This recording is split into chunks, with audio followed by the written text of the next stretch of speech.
En este video les hablaremos un poco sobre simetría molecular, así que acompáñenos a verlo.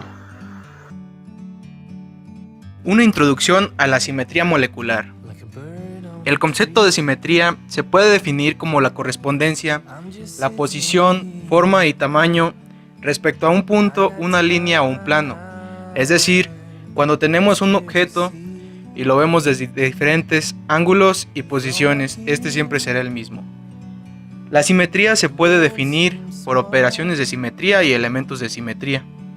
Una operación de simetría es aquella que aplicada a un objeto lo deja en una configuración indistinguible de la original, mientras que los elementos de simetría son el punto, la línea y el plano en el que se pueden aplicar las operaciones de simetría.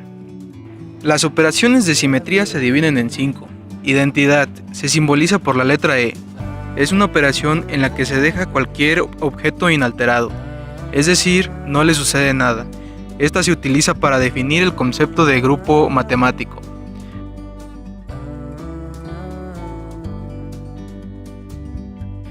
Rotación se simboliza por la letra C mayúscula, subíndice N, superíndice M.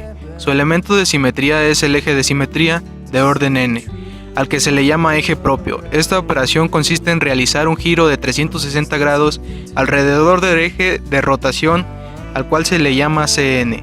El subíndice indica el orden de rotación, es decir, si n es igual a 2, la molécula gira 180 grados. Si n es igual a 3, gira 120 grados y así respectivamente. En general, el ángulo de giro es alfa, que es decir, es igual a 360 grados, lo que es lo mismo n igual a 2pi sobre n. Reflexión. Esta operación se simboliza con la letra sigma. Su elemento de simetría es el plano de simetría. Esta operación se lleva a cabo a través de un plano, que es el de reflexión, y este produce una imagen reflectada coincidente con el del punto original, es decir, cambia un átomo por otro situado a la misma distancia, al otro lado del plano y en la prolongación de la recta que une al átomo con el plano. Hay 3 diferentes tipos de plano: el plano de simetría horizontal representado por sigma h, el plano de simetría vertical representado por sigma b y el plano diédrico que es sigma d. Las operaciones de simetría se pueden agrupar de forma que la molécula siempre se comporte de forma equivalente. A estas operaciones o conjuntos se les conoce como grupos puntuales de simetría, y estas están definidas por los elementos de simetría. Denotan adecuadamente el número y la naturaleza de los elementos de simetría de una molécula determinada, dando lugar a indicadores como C2, C3b, C3h, D2d, TD, OH y H. Describen la simetría de una molécula en términos de su elemento de simetría. Proporciona información solo acerca de esa propiedad. Al describir la simetría de las moléculas en términos de grupo puntual, se proporciona información sobre todos sus elementos de simetría.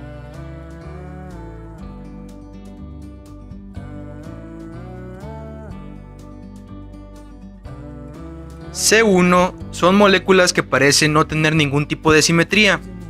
Sin embargo, deben de contener el elemento de simetría E. C infinito B significa la presencia de un eje de rotación de orden infinito, es decir, el que posee una molécula lineal. Para que la especie molecular pertenezca a este grupo puntual, debe poseer también un número infinito de planos sigma B, planos de simetría vertical, pero ningún plano sigma H o centro de inversión, ejemplo ácido fluorhídrico. D infinito H se representa en especies diatómicas simétricas y poliatómicas lineales que contienen un centro de simetría. Poseen un plano sigma H, además de un eje C infinito y un número infinito de planos sigma B, ejemplo oxígeno diatómico. TD, OH y H, las especies moleculares que pertenecen a este grupo puntual tienen muchos elementos de simetría. Rara vez es necesario identificarlos todos antes de asignar el grupo puntual adecuado. El ejemplo para los tetaedros es el tetrafluoruro de silicio. Para los octaedros es el hexafluoruro de azufre. Para los icosaedros es el anión de carbonato. Para entenderlo un poco mejor, hacemos uso del diagrama de flujo. La primera pregunta que nos debemos hacer es si la molécula es lineal o no. El borano tiene un átomo central y 3 sustituyentes, por lo tanto, no es lineal. La siguiente pregunta es fijarnos si tiene un eje principal. Las opciones son 2 o más ejes principales, un eje principal o ninguno excepto el C1. La molécula del borano tiene un eje principal y este pasa por el átomo central de boro. Así que la siguiente pregunta es: ¿tiene ejes perpendiculares al eje principal? En este caso sí tiene, porque tiene 3 átomos de hidrógeno a los costados y estos forman ejes perpendiculares al principal. Lo siguiente a notar es si tiene un plano de simetría horizontal al principal, y en efecto también lo tiene debido a los átomos de hidrógeno que forman el plano horizontal, por lo tanto el grupo puntual de esta molécula es C3H. Además tiene un eje de rotación impropio S3, ya que puede girar 360 grados y después reflejar sus átomos. Espectroscopía infrarroja. Es una técnica de análisis para obtener información acerca de los procesos de absorción y emisión de energía sobre las moléculas que se encuentran en la materia. Se fundamenta en la interacción de la materia con la radiación. Esta interacción provoca procesos como la absorción o la difusión. Por lo tanto, cuando una molécula absorbe o emite un fotón, su estado energético cambia. En general, este cambio se manifiesta como un cambio en la energía transnacional en la molécula y como un cambio en su estado electrónico vibracional o rotacional.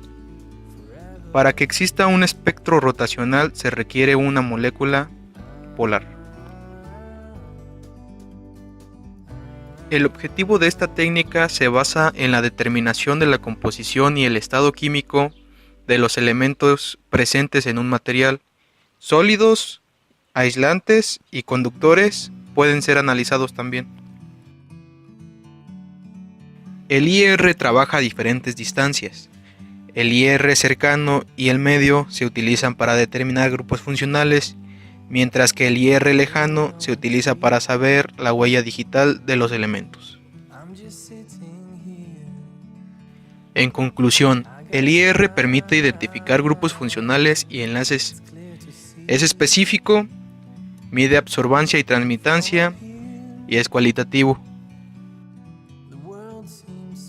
La espectroscopía infrarroja y la Raman son ramas de la espectroscopía vibracional. Para obtener los modos de vibración se necesitan las tablas de caracteres.